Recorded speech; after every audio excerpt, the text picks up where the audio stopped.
PDP Laban, ito na mga kapartner. O speak of PDP Laban, nagbabala sa mga mambabatas na boboto para sa impeachment ni BP Sara. Nagbabala ang PDP Laban na maaring ma-blacklist at hindi makatakbo sa ilalim ng partido ang mga mambabatas na boboto pabor sa impeachment ni Sara Duterte. Sa inilabas na pahayag ng partidong pinamumunuan ni Sebastian Baste Duterte, sinabi nilang tutol sila sa umano'y political driven impeachment laban sa Vice President. Ayon sa partido, hindi nila bibigyan ng suporta o endorsement ang mga opisyal na susuporta sa impeachment at maaari pa silang tapatan ng PDP back candidate sa kanilang mga distrito. Iginiit din ng PDP Laban na ginagamit umano ang impeachment bilang paraan upang hadlangan ng posibleng presidential bid ni Duterte sa 2028 election. Nakatakda namang pagbotohan sa Kamara ang impeachment complaint laban kay Duterte habang sinasabi ng kanyang legal team na susubaybayan lamang nila ang malayuan ang proceeding. Mga kapartners, mga kasama ko dito sa studio at diyan po sa live comment section, ito po mga kabaya, sa tingin po ninyo, sa inyong pananaw, tama ba ang gagawing batayan ng PDP Laban ang boto sa impeachment para suportahan o i-blacklist ang mga politiko? Bakit oo? Bakit hindi? Mga partner? Maganda. Walang pinagkaiba dun sa sinabi ng iglesia, partner, na hindi nila susuportahan ang mga boboto sa impeachment ni Inday. Ganon din dito sa PDP. Halimbawa, ikaw, partner Dan, bumoto ka sa impeachment kay Inday para mapa-impeach si Inday. Ngayon, teka, tatakbo ulit ako sa susunod na halalan. Kinakailangan ko ng malakas-lakas na partido. Walang iba ang PDP. Pag pumunta ka ron, blacklist ka na.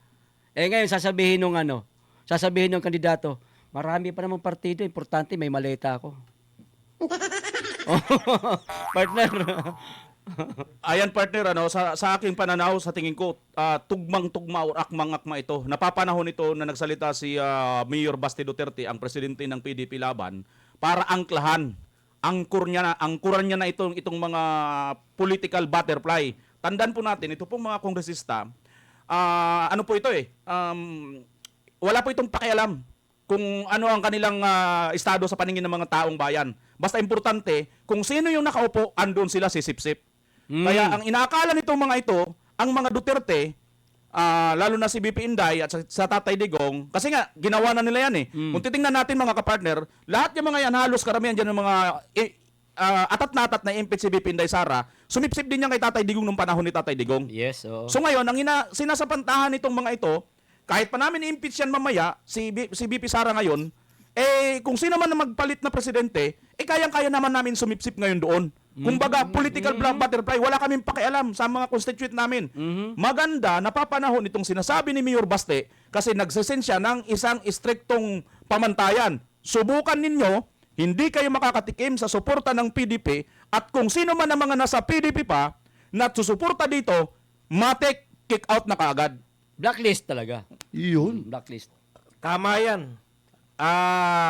Lahat ng mga grupo na sumusuporta sa mga Duterte, dapat manindigan tayo ngayon pa lang. No? Kasi kailan pa kayo maninindigan. Pero partner, pwede rin naman, may iniisip ko kanina yung sinabi ni Bisdak na for later release. Paano yung pag hindi nga sila nireleasan? May impeachment sa susunod na taon para doon sa hindi nag-release. Partner, Tama yan partner, kailangan na maglabas ng parang alam mo, masama man magsabi na pananakot, pero wala na tayong ibang choice kundi kailangan tumindig rin ang PDP. Blacklisted nyo na lahat, dapat ngayon pa lang maglabas na sila ng blacklist partner. Marami namang marami naman ng naglabas ng na gusto nilang i-impeach si Inday Sara. Unahan na nila, pangalanan na nila, hilathala na kayo ay hindi na kayo makakatikim ng suporta at kung lilipat kayo sa PDP, kailanman ay hindi namin kayo tatanggapin dahil blacklist na po kayo. Tama lang din yung partner para sa akin. Ako, hinangaan ko dito si Baste Duterte sa paninindigan. Bilang pandagdag, bago tayo mag-round 2, partner, kaugnay pa rin itong pinag-uusapan natin tungkol sa paninindigan, kung bakit nasabi na dapat i-blacklist yung ng mga PDP Laban, yung mga Nagnanais boto. Eto, Mayor Baste sa mga congressman. Ipakita ninyo ang paninindigan kahit walang pera. May panawagan si Davao City Mayor Basti Duterte sa mga kongres na kaugnay sa impeachment complaint laban sa kanyang kapatid na si Vice President Sara Duterte. Mayor Sebastian Basti Duterte sa Davao, pahayag niya, partner PL. Sa salitang Bisaya, ang sabi niya, mga partner, ang sabi niya sa salitang Bisaya nitong si Mayor Baste, kabalo ko, ipit jud kaayo. Pero kung once man God, suwayin ninyo, ipakita ninyo, barugan lang, kay total og dawato ninyo ni kamong mga congressman tan-aw ninyo mausab jud dayon ang kinabuhi sa tao kasagaran sa atoa trabahante lang gihapon unya isakripisyo ninyo ang inyong garbo ninyong mga Bisaya o namong mga ninyong mga Bisaya ang kamatuoran ang hustisya para lang ani kwarta. Ayan, At sa partner. Tagalog po, sa Tagalog. salin po ng Tagalog version ay ito po ang sinabi po ni Mayor Basti Duterte. Alam kong matindi ang inyong pinagdaraanan. Pero kahit minsan lang, subukan ninyong magpakita ng paninindigan. Dahil kung tatanggapin ninyo ito, sa tingin ba ninyo, agad na bang magbabago ang buhay ng tao? Karamihan pa rin sa ating mga ordinaryong manggagawa lamang, tapos isasakripisyo ninyo ang inyong dangal bilang mga Bisaya.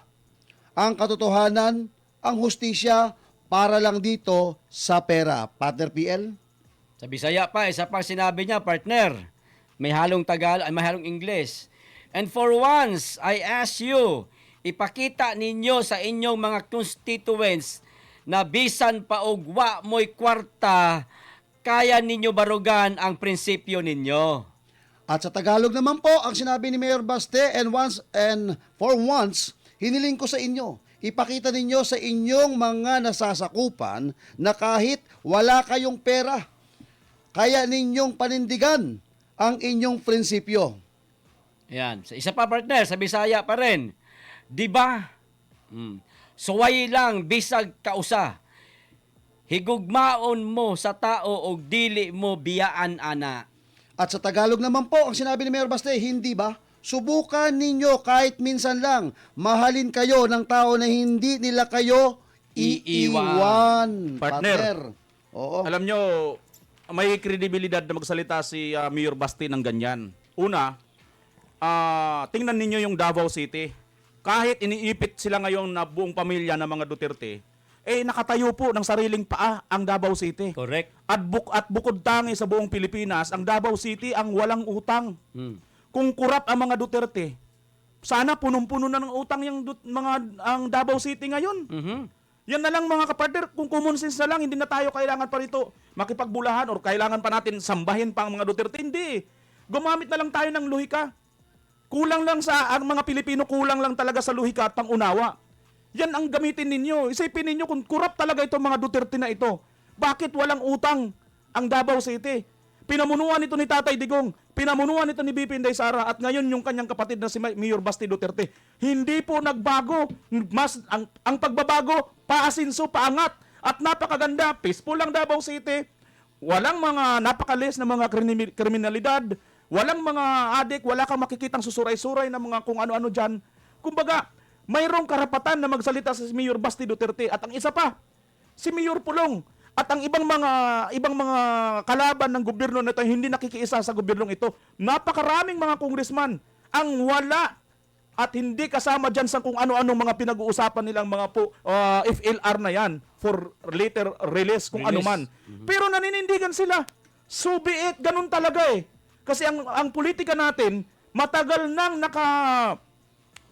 hilahod sa ganyang sistema na para bagang lagi tayong nagmamakaawa para lang bigyan tayo. Ipakita natin bilang isang mga representante, itayo natin ang dangal ng ating mga inirepresent. This time, manindigan tayo. Hindi ito tama. Umikot kayo sa buong Pilipinas. Ayaw nila ng impeachment. Ito nga yung isa sa tatandaan ninyo. Pag na-impeach ba si BP Inday Sara? Pag na-impeach ba si BP Inday Sara? May babalik ba ang trilyon-trilyon na nawala sa mga flood control corruption? Tubig, partner, Bimar. Painumin. Bigyan mo Relax nga. lang, partner, Bimar. Lusartan, please. Lusartan ba? Oo. Nakakagigil partner eh. Kailan ka, Tama yan. partner, baka sabihin ka ni, ayun, sino yung nagparitoke na ano? Si Mima. Mima.